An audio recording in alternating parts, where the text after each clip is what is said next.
आप देख रहे हैं आर्यन टीवी। चलिए रुक करते हैं खबरों की ओर। तो वहीं एक बड़ी खबर सामने आ रही है। आतिशी ने सीएम रेखा गुप्ता को लिखी चिट्ठी। सीएम रेखा गुप्ता से मिलने का समय मांगा। 23 फरवरी को एमएलए के साथ मिलने का समय मांगा। तो वहीं आपको बताते चले, सीएम आतिशी ने सीएम से मिलने का मौका मांगा है। 23 फरवरी को एमएलए के साथ मिलने का समय मांगा। सीएम रेखा गुप्ता से उन्होंने सीएम मांगा है। आतिशी ने सीएम रेखा को चिट्ठी लिखकर उनसे मिलने का समय मांगा है। तो आपको बताते चले, 23 फरवरी को उन्होंने एमएलए के साथ मिलने का समय मांगा। आतिशी ने सीएम को चिट्ठी लिखी जिसमें उन्होंने उनसे मिलने का समय मांगा है, जिसमें आपको बताते चले सीएम रेखा गुप्ता को आतिशी ने चिट्ठी लिखी जिसमें उन्होंने कई बातें लिखी और महिलाओं को दिए जाने वाली राशि को लेकर भी बात कही चिट्ठी में, और उसको लेकर उन्होंने आम आदमी पार्टी के विधायकों के साथ उनसे मिलने का समय मांगा है। 23 फरवरी को एमएलए के साथ उन्होंने मिलने का समय मांगा। तो आपको बताते चले, आतिशी ने सीएम रेखा गुप्ता से मिलने का समय मांगा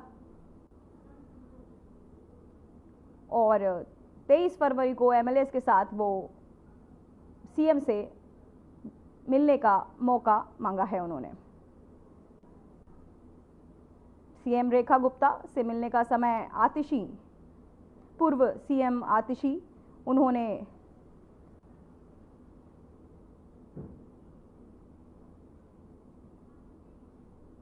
तो वहीं एक और बड़ी खबर सामने आ रही है दिल्ली से, जहां दिल्ली की सीएम रेखा गुप्ता की बैठक में सचिवालय में सीएम रेखा गुप्ता की बैठक में बजट प्लान को लेकर चर्चा। महिलाओं को 2500 रुपए सम्मान राशि देने पर भी चर्चा हुई। तो आपको बताते चले कि यहाँ सीएम ने बैठक ली जिसमें उन्होंने महिलाओं को 2500 रुपए का सम्मान राशि देने पर चर्चा की और बैठक में बजट प्लान को लेकर चर्चा हुई, जिसमें दिल्ली सचिवालय के सीएम रेखा गुप्ता की ये बैठक थी, जिसमें दिल्ली की सीएम रेखा गुप्ता ने बैठक ली और सभी विधायकों के साथ इस बजट प्लान को लेकर उन्होंने चर्चा की। महिलाओं को 2500 रुपए की समान राशि देने पर उन्होंने ये बैठक में चर्चा की। तो आपको बताते चले कि सीएम रेखा गुप्ता की बैठक हुई, जिस बैठक में उन्होंने अपने विधायकगण के साथ बैठक ली और महिलाओं को समान राशि 2500 रुपए की समान राशि देने पर उन्होंने चर्चा। तो हमारे साथ हमारे managing editor Anil Mishra sir जुड़ गए हैं। तो हम सर आपसे जानना चाहेंगे कि महिला समान राशि पर जो आप चिट्ठी लिखी गई उस पर क्या इस बैठक में क्या खास बात हुई? जी बिल्कुल, देखिए जिस ढंग से भाजपा ने चुनाव लड़ा और अरविंद केजरीवाल का 1500 रुपए का हर महीने महिलाओं को देने का वादा था, उसके अगेंस्ट में जब बीजेपी ने 2500 रुपए देने का वादा किया तो उस चीज को लेकर काफी ज्यादा उस वक्त भी शोर शराबा मचाया गया था। लेकिन बीजेपी ने पूरा जोर दिया और ये कहना कि हम चुनाव जीतने के बाद पहली कैबिनेट में ही सबसे पहले इस प्रस्ताव को पास करके और 8 मार्च को जो कि महिला दिवस है उस दिन तक सबके अकाउंट में, महिलाओं के अकाउंट में पैसा पहुंच जाएगा। चुनाव होता है, रिजल्ट आता है और रिजल्ट के बाद जिस ढंग से आम आदमी पार्टी ने प्रेशर बनाना शुरू किया कि आपने कहा था कि हम महिलाओं को 2500 रुपए महीना देंगे और 8 मेन था कि 8 मार्च तक ही दे देंगे, तो वो अभी तक उस पर एक्शन नहीं हुआ। और दूसरा, उससे बड़ी घटना ये देखने को आई कि सीएम बनने के दूसरे दिन, जिस दिन कैबिनेट की मीटिंग बुला लिया था रेखा गुप्ता ने और एक कैबिनेट की मीटिंग हुई, लेकिन उसमें इस प्रस्ताव पर कोई चर्चा नहीं हुई, कोई बात नहीं हुई। इस चीज को तुरंत आम आदमी पार्टी जो कि विपक्ष में आगे उसने खर्च किया और इस चीज को लेकर शोर मचाने लगी कि चूंकि प्रधानमंत्री मोदी जी ने इस बात की घोषणा की थी कि पहली कैबिनेट में ही इस पर चर्चा होगी और इसको पास किया जाएगा, तो उसको एक अच्छा हथियार बनाया और भाजपा पर एक अटैक करने लगा, चुनावी वादों को खोखला साबित करने का एक प्रयास करने लगी, जिसको लेकर बीजेपी सरकार या बीजेपी पार्टी भी कहीं न कहीं दबाव में थी। क्योंकि दिल्ली में केंद्र सरकार में बीजेपी है ही है, प्रधानमंत्री मोदी जी का ये अनाउंसमेंट था और अब बीजेपी की सरकार दिल्ली राज्य में भी बन गई है। तो क्योंकि परसों के बाद से जिस ढंग से विपक्षी और खासकर आम आदमी पार्टी और उसमें भी एक आतिशी ने चूंकि लेटर लिख दिया सीएम रेखा गुप्ता को और मिलने का समय मांगा कि हम विधायकों के साथ मिलेंगे और इस टॉपिक पर चर्चा करेंगे कि मोदी के वादे भी झूठे हैं, जैसा हम लोग पहले से कहते आ रहे हैं और ये देखिए पहला वादा झूठा निकल गया। जाएगा। तो इन चीजों को पूरा समायोजन करने के लिए बीजेपी का पूरा एक प्रयास जारी है कि 8 मार्च तक हर हाल में किसी न किसी कीमत पर हम महिलाओं को एक सम्मान राशि जो 2500 रुपए कहा गया है वो दिया जाए। उसके लिए सचिवालय में बैठक बुलाई गई जिसमें विधायक भी थे और साथ में वो सारे अधिकारी भी मौजूद थे, जिस पर ये चर्चा हुई है कि इस फंड को कैसे जनरेट किया जाएगा और ये फंड कहां से आएगा और इसको कैसे डिस्ट्रीब्यूट किया जाएगा, क्योंकि सभी महिलाओं को तो दिया नहीं जाएगा, उसमें भी कई मानक तय होंगे। उन मानकों पर किस तरह की पॉइंट्स बिंदुवार रखे जाएंगे, इन सब पर तुरंत कार्रवाई हो, जल्दी से जल्दी कार्रवाई करके रिपोर्ट पेश की जाए, जिससे 8 तारीख तक लिस्ट फाइनल हो जाए और हम 8 तारीख महिला दिवस के दिन इन महिलाओं को के अकाउंट में ये 2500 रुपए, जो कि एक बड़ा वादा था, प्रधानमंत्री जी का वादा था, और जैसा प्रधानमंत्री जी या बीजेपी कहते हैं कि हम जो कहते हैं वो करते हैं, तो उसको पूरा करने का एक प्रयास, उस प्रयास के तहत रेखा गुप्ता ने आज मीटिंग ली और उस मीटिंग पर इस 2500 रुपए सम्मान राशि पर पूरा एक जोड़ रहा है। जी सर, मेरा आपसे अगला सवाल ये है कि इस बैठक में बजट को लेकर क्या कुछ खास रहा?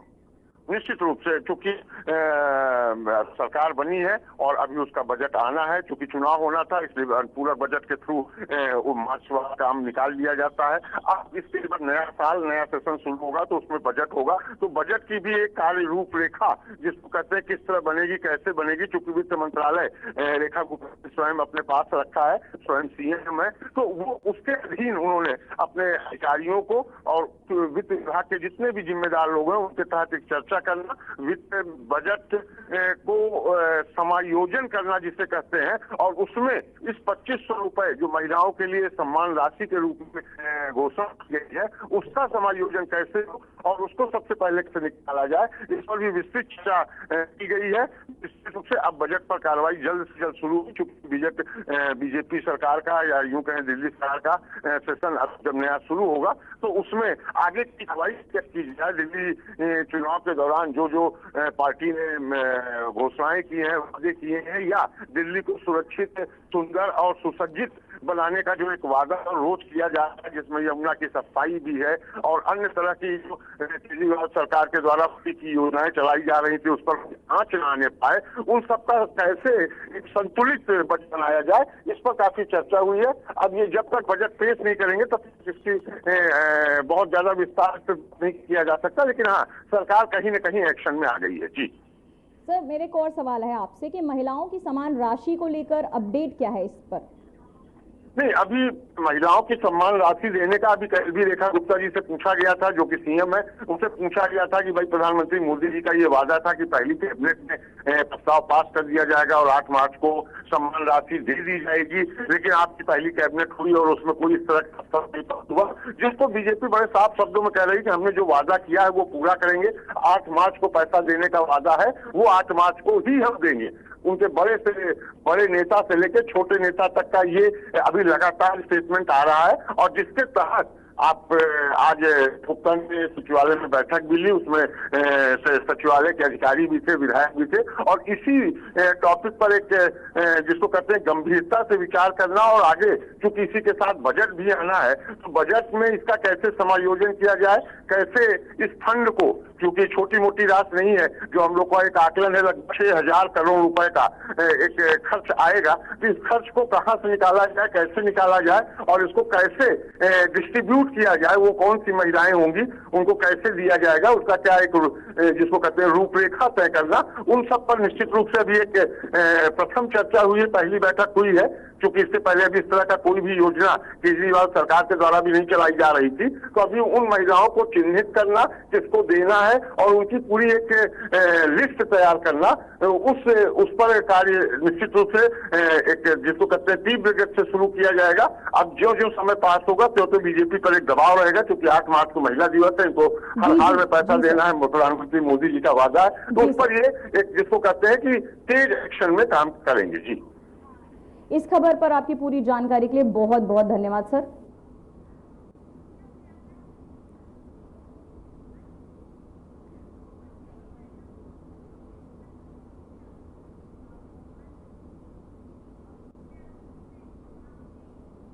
तो चलिए आपको ले चलते इस वक्त प्रयागराज, जहां जेपी नड्डा और सीएम योगी आस्था की डुबकी लगा रहे हैं।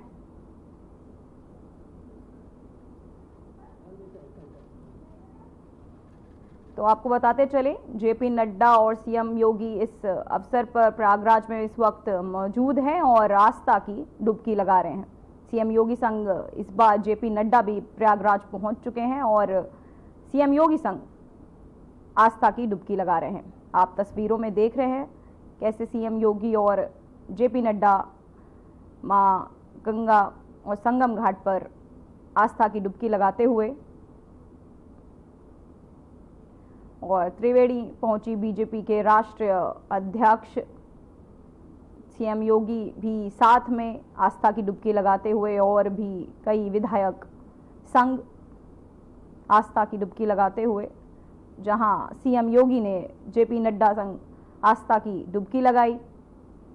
महाकुंभ में आस्था का अपार, और जहां सीएम योगी और जेपी नड्डा आस्था की डुबकी लगाते हुए संगम में, और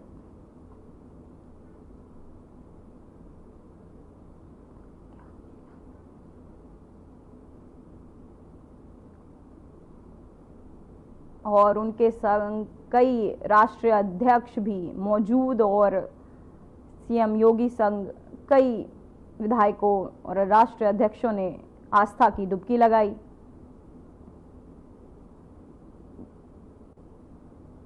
महाकुंभ में आस्था की डुबकी लगाने जेपी नड्डा भी प्रयागराज पहुंचे, जहां उन्होंने संगम में सीएम योगी संग आस्था की डुबकी लगाई। जे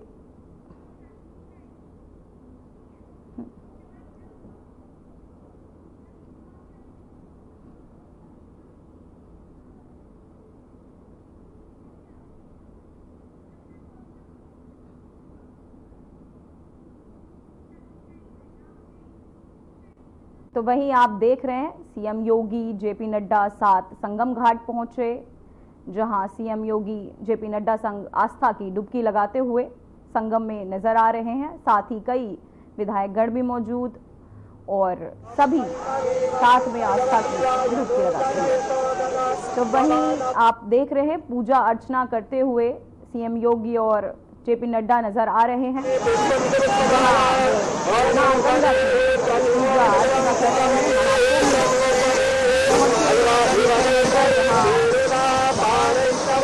योगी संग पूजा अर्चना करते नजर आ रहे हैं।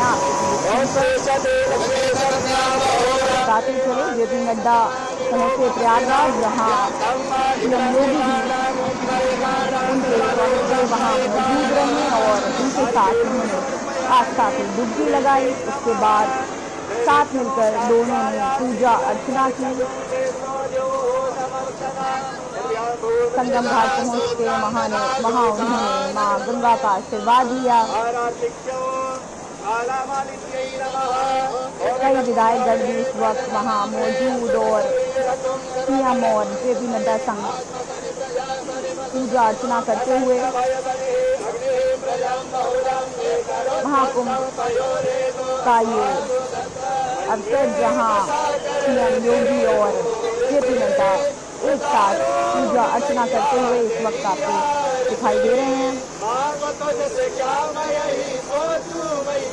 साथ ही मां गंगा की आरती करते हुए जेपी नड्डा सीएम योगी आपको नजर आ रहे हैं। आस्था की अपार सीएम योगी पूजा अर्चना करते हुए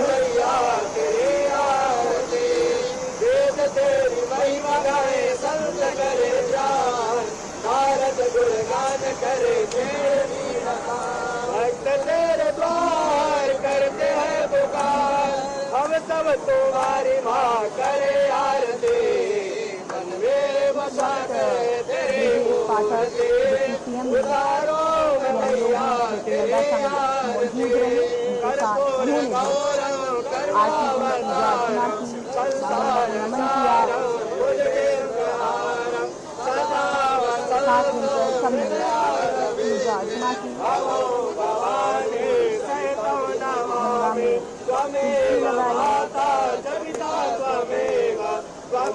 अवसर का लुत्फ उठाते हुए जेपी नड्डा पहुंचे प्रयागराज, जहां योगी जी मौजूद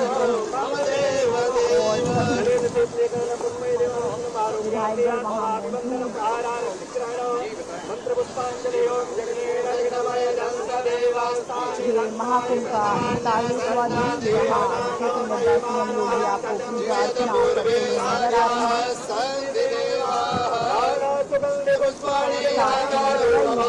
विधायकों का आना जाना महाकुंभ में लगा हुआ है। कई पहुंच रहे हैं, जहाँ वो महाकुंभ पहुंच कर संगम में आस्था की लगा रहे हैं। गंगा मैया के, यमुना मैया के, सरस्वती मैया के, प्रयाग के, महाराज के, धर्म के, अधर्म का, माता के, भारत माता के, पार्वती पते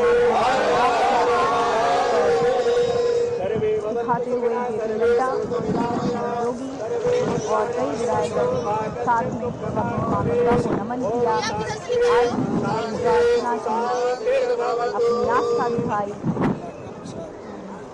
और सबको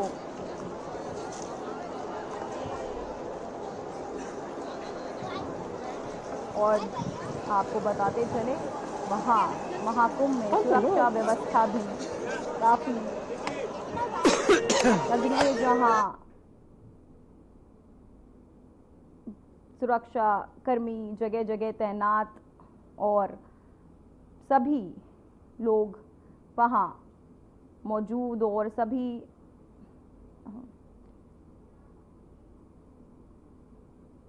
तो वहीं डोडा, उत्तरकाशी, कटरा और केदारनाथ की ये तस्वीर है जो आप अपने टीवी स्क्रीन पर देख रहे हैं, जहां ताजा हिमपात हुआ, मनमोहक नजारों के साथ ये तस्वीरें खुशगवार। जम्मू कश्मीर की ये तस्वीर पहाड़ों पर जैसे चांदी चमक रही हो। उधर उत्तराखंड में मौसम का मिजाज बदल गया है, कहीं बारिश हो रही है तो कहीं स्नोफॉल से मौसम सुहाना हो गया है। ऐसे में उत्तराखंड किसी जन्नत से कम नहीं लग रहा है। प्रदेश में सुबह से ही शुरू हुआ बारिश का सिलसिला अभी भी जारी है। कई इलाकों में सुबह से ही मौसम ने करवट ली है और वहीं बर्फबारी से ठंड बढ़ गई है। वहीं आसपास के कई इलाकों में आसमान में बादल छाए हुए हैं। जोरदार बर्फबारी से बड़ी ठंड, पहाड़ों में बर्फबारी। आपको बताते चले कि पहाड़ों में बर्फबारी से वहां ठंड बढ़ चुकी है और मौसम बदलने से वहां का मौसम सुहाना हो चुका है। पहाड़ों में बर्फबारी और सैलानियों का वहां आना लगा हुआ है। लगातार ये खूबसूरत मनमोहक दृश्य आपके टीवी स्क्रीन पर आपके सामने, जहां जोरदार बर्फबारी और ठंड का लुत्फ उठाते हुए पर्यटक और पहाड़ों पर बर्फबारी बढ़ चुकी है और वहां गलन भी बढ़ रही है। मौसम बदलने से जन्नत का नज़ारा। और आपको बताते चले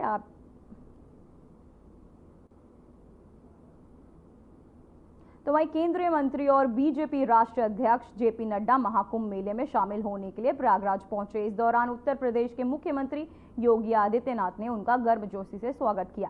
महाकुंभ मेला एक धार्मिक और सांस्कृतिक आयोजन है जो हर 12 साल में आयोजित होता है और लाखों श्रद्धालु यहां आकर आस्था की डुबकी लगाते हैं। इस अवसर पर जेपी नड्डा ने मेला क्षेत्र का दौरा किया और श्रद्धालुओं से बातचीत की। मुख्यमंत्री आपको बताते चले महाकुंभ मेले के दौरान जेपी नड्डा प्रदेश की धार्मिक और सांस्कृतिक विरासत के महत्व को भी उजागर किया। उनका यह दौरा यूपी सरकार द्वारा आयोजित मेले की सफलता और आयोजन के महत्व को दर्शाता है।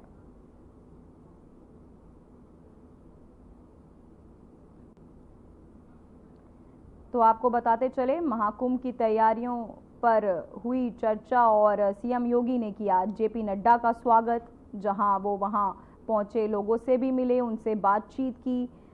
महाकुंभ की तैयारियों पर सीएम योगी संग उन्होंने चर्चा की। तो वहीं तेलंगाना के नगर कुरुनूल जिले में एसएलबीसी सुरंग में बड़ा हादसा होने की खबर सामने आ रही है।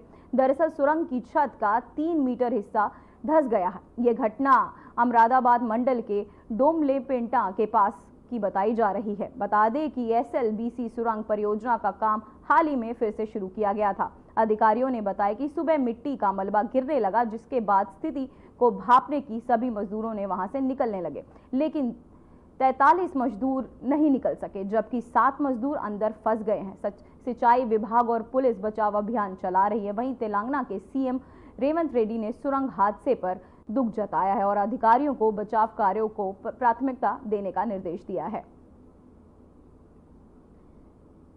तो आपको बताते चले, एसएलबीसी सुरंग में करीब 7 मजदूर फंसे। सीएम रेवंत ने हादसे पर दुख जताया। सुरंग की छत का 3 मीटर हिस्सा जो है वो धंस चुका था, जिसके बाद सुरंग की छत 3 मीटर हिस्सा धंसने के बाद वहां कई कर्मचारी फंस गए। बताया जा रहा है कि 7 मजदूर वहां फंसे। एसएलबीसी की सुरंग थी जिसमें रेवंत ने ये हादसे पर दुख जताया है।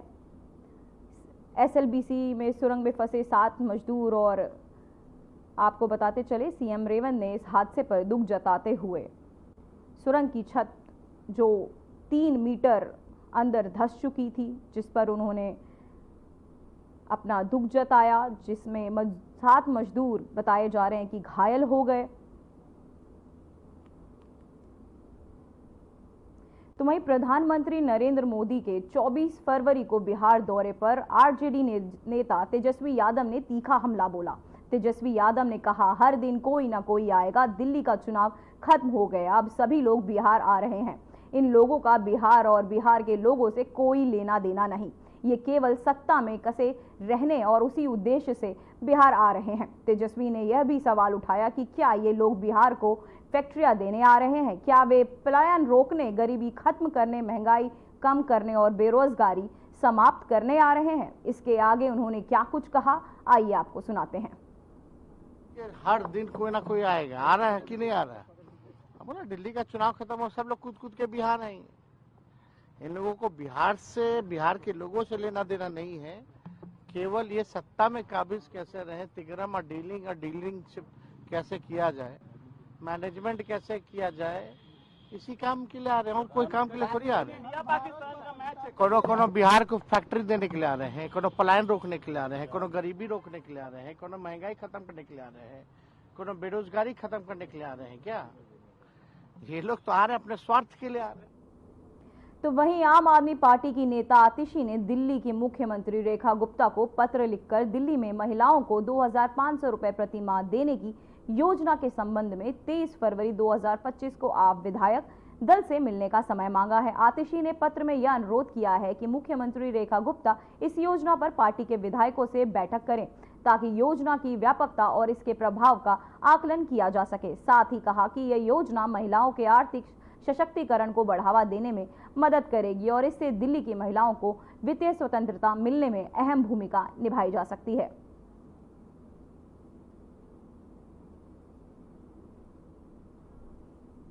तो वहीं चंडीगढ़ से इस वक्त की सबसे बड़ी खबर सामने आ रही है। चंडीगढ़ में 6 बजे होगी केंद्र किसानों की छठी वार्ता।